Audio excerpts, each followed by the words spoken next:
Right now I am standing in the Quest CBT room. So as you can see, this video is about the launch of Quest.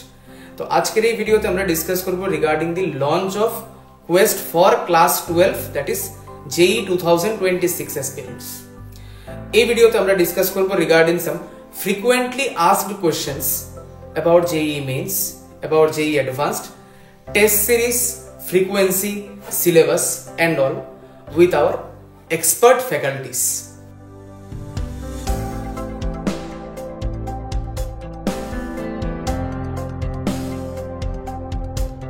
এখন আমরা জেনে নেব some frequently asked questions regarding Quest.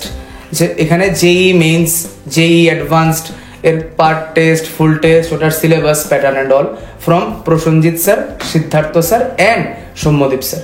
So my first question is for Siddharth sir. যে কোয়েস্টের মধ্যে টেস্টের frequency কেমন থাকছে, যে মান্থলি কটা টেস্ট হবে, মেইনসের কটা পার্ট টেস্ট হবে, অ্যাডভান্সের কটা টেস্ট হবে, এই সবগুলোর সম্বন্ধে আমরা জেনে নেব from Siddharth sir regarding the frequency of tests. দেখো, আমার মনে হয় এক্সামের ফ্রিকোয়েন্সি এমন হওয়া দরকার যাতে করে স্টুডেন্টরা পড়ার সাথে সাথে এক্সামটাকে রিলেট করতে পারে। ক্লাস 11 শেষ হওয়ার পর 12 যখন শুরু হচ্ছে তখন 12-এর পড়ার সাথে সাথে 11টাও সাথে সাথে রিভিশন করতে লাগবে। তাতে করে দেখা যায় কি যে অনেক সময় আমরা এতগুলি এক্সাম এসে পড়ে, হয়তো কোনো স্যারের বাড়িতে এক্সাম বা কোনো অনলাইন এক্সাম, এত করে পড়া এক্সামের মধ্যে অনেক সময় চলে যায়, কারণ আলটিমেটলি তোমাকে 3 ঘন্টা করে সময় দিতে লাগছে। বাট এই টাইমে আমাদের ফার্স্ট প্রায়োরিটি থাকবে সিলেবাসটা শেষ করা। আর সিলেবাসটা যেটা শেষ হচ্ছে ওই সিলেবাসটার বেসিসে আমার যে এক্সামটা হয় ওইটা যাতে আমি দিতে পারি, তাতে করে কি হবে, আমার যেটা পড়লাম ওইটা কানেক্ট হয়ে যাবে। অনেক সময় দেখা যায় কি, এমন অনেক এক্সাম আছে যেখানে আমি হয়তো ফিজিক্সের পার্টটা পড়েছি ঠিক করে, কেমিস্ট্রি আর ম্যাথসটা হয় না, কোনো সময় কেমিস্ট্রির পার্টটা হয়েছে, ফিজিক্স আর ম্যাথসটা হয় না। তো কোয়েস্টের মধ্যে এই অ্যাডভান্টেজটা আছে কি যে আমরা বেসিক্যালি ওইটা ট্রাই করবো যে যেই পার্টটা ফিজিক্স, কেমিস্ট্রি, ম্যাথ তিনটা শেষ হচ্ছে ওই জায়গাটার উপর বেস করে এক্সামটা কন্ডাক্ট করার জন্য। আর লাস্ট ইয়ারও আমরা এটা করে অনেক সাকসেস পেয়েছি, স্টুডেন্টরা খুব কমফোর্টেবলি এক্সামগুলি দিয়েছে। ওরা জানে যে আমার ফিজিক্স, কেমিস্ট্রি, ম্যাথ তিনটা পোর্শন কমপ্লিট, তো এই জন্য ওরা বুঝতে পেরেছে যে হ্যাঁ এখন এক্সামটা দিলে, না হলে কি হয় যে দুইটা সাবজেক্ট আমি এক্সাম দিলাম আর একটা সাবজেক্ট আমি কিছুই দিলাম না, এরকম করে চলে। ওই জায়গাটার জন্য কোয়েস্ট অনেক বেশি সাকসেসফুল। আর এই বছর নম্বর অফ এক্সামের কথা যদি আমি বলি, যে আমরা প্রথম জুন থেকে শুরু করে নভেম্বর অবধি প্রত্যেক মান্থে একটা করে এক্সাম রেখেছি, কারণ আপ টু নভেম্বর আমাদের সিলেবাসটা শেষ হয়। সো প্রত্যেক মান্থে একটা করে পার্ট টেস্ট থাকবে, তো খুব বেশি প্রেশারও থাকবে না, সিলেবাসটা ইজিলি তোমার কমফোর্টেবলি শেষ হবে। সাথে সাথে তুমি একটা এক্সাম দিয়ে যেই পার্টটা পড়া হয়ে গেছে ওই পার্টটা তুমি এক্সাম দিয়ে দেখলে তোমার কেমন প্রিপারেশন চলছে। আর আফটার দ্যাট ডিসেম্বর থেকে আমাদের ফুল টেস্ট শুরু হচ্ছে। আমাদের 8টা ফুল টেস্ট থাকবে মেন্সের উপর, 8টা ফুল টেস্ট থাকবে অ্যাডভান্সের উপর। ওইগুলো ডিস্ট্রিবিউশন করা আছে একদম মানে ইজিলি, যেটা কোন সময় কোনটা বেশি দরকার ওই হিসাবে আমরা ডিস্ট্রিবিউশন করে রেখেছি, যেটা তোমরা ইজিলি চেক আউট করতে পারো। So my next question is to Prosenjit sir regarding the syllabus structure. যে আমাদের কোয়েস্টের যে এক্সামগুলো থাকছে এটার সিলেবাস স্ট্রাকচার কি থাকছে, কারণ এটা র্যান্ডামলি এমন তো হয় না যে আমরা একটা জাস্ট ডেট চার্ট দিয়ে দিলাম, পরীক্ষার শিডিউল দিয়ে দিলাম।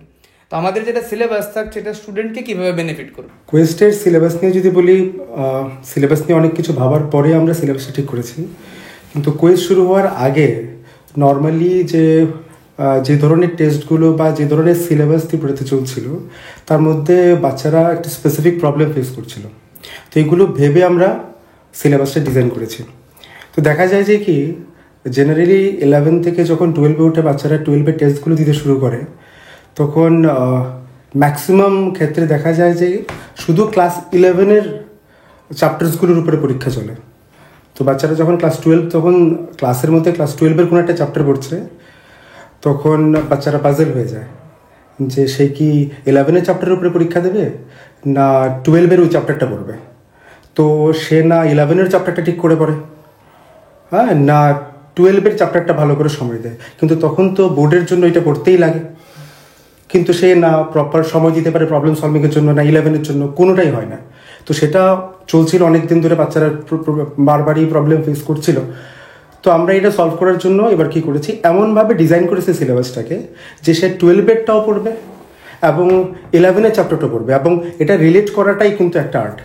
যেমন ক্লাস 12-এর আমি সলিউশন দিলাম, সলিউশনের সঙ্গে মূল কনসেপ্টের কানেকশন আছে। তো আমি যদি কেমিস্ট্রির কথা বলি, স্যাররা বাকি সাবজেক্টসগুলোর কথা বলতে পারবেন। এবং কেমিস্ট্রির মধ্যে কী হয় যে সলিউশনের সঙ্গে মূল কনসেপ্টের কানেকশন থাকে, তো আমরা এটার সঙ্গে এটাকে মিলিয়ে দেবো যাতে বাচ্চারা রিলেট করে পড়তে পারে।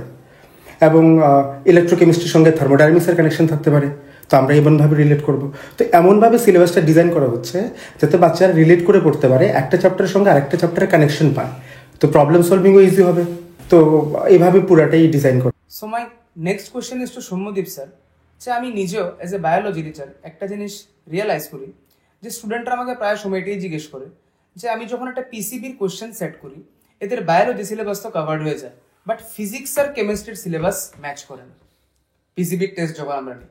তো কোয়েস্টও তো একটা সেম পিসিএম এরই এক্সাম, তো এটার মধ্যে তিনটা সাবজেক্টের সিলেবাস ম্যাচ করার পেছনে বা কমপ্লিট করে এক্সাম দেওয়ার পেছনে স্ট্র্যাটেজি কি কোয়েস্টের মধ্যে? I don't see Quest just as a test series. আমার মনে হয় solution to all the problems that I have faced as a student. তো যদি আমি দুটো মেজর লুপ হোল আমি যদি অ্যাড্রেস করি এখন, first is as a physics teacher যদি আমি একটা পেপার সেট করি, then for chemistry and maths for PCM full test আমার কাছে দুটো অপশন থাকতে পারে। ফার্স্ট, আমি হয়তো নিজের থেকে কিছু কোয়েশ্চেন পিক করে একটা পেপার সেট করে দিয়ে দিলাম, যেটা তোমাদের জন্য খুব ডেঞ্জারাস হতে পারে, কারণ হয়তো বা ওইসব কোয়েশ্চেন রিলেভেন্টই না। সেকেন্ড থিং ক্যান বি, হয়তো আমি কিছু রেসপেক্টিভ টিচারের কাছে অ্যাপ্রোচ করলাম, দেন কিছু কোয়েশ্চেন নিয়ে নিলাম, দেন একটা পেপার সেট করলাম। বাট ওইটাই প্রবলেম ইজ, হয়তো যেহেতু পুরোপুরি টেস্টটা আমার নিজের রেসপন্সিবিলিটি, হয়তো কোয়েশ্চেনটা স্ট্যান্ডার্ড লেভেলের হবে না, তো যাতে প্রত্যেকটা সাবজেক্টের আমাদের স্ট্যান্ডার্ড কোয়েশ্চেন থাকে, তো আমাদের ইনিশিয়েটিভ ওয়াজ আমরা তিনজন মিলেই একটা নতুন টেস্ট ডিজাইন করলাম, যেটা হয়তো বা ত্রিপুরা ফার্স্ট টাইম তিনজন সাবজেক্ট টিচার এসে একটা পেপার ডিজাইন করছে নিজের নিজের ডিভিশন অফ লেবার, নিজের দায়িত্বের মধ্যে, যাতে প্রত্যেকটা কোয়েশ্চেন খুব রেলেভেন্ট থাকে কম্পেয়ার টু বা relevant to recent test patterns. I feel that's what makes Quest a different test series, কারণ এখানে প্রথমে তিনজন টিচার এসে একটা টেস্টের ডিজাইন করলো for the benefit of the students.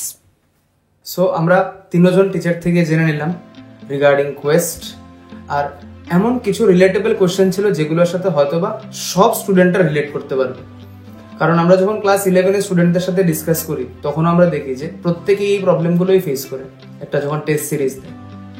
তো কোয়েস্ট লাস্ট ইয়ারও it was huge, it was successful, এবং এই বছরও আমরা কোয়েস্ট স্টার্ট করতে চলছি। রেজিস্ট্রেশন স্টার্ট হচ্ছে from 1st March 2025 in Core Academy, Centroid and fraction.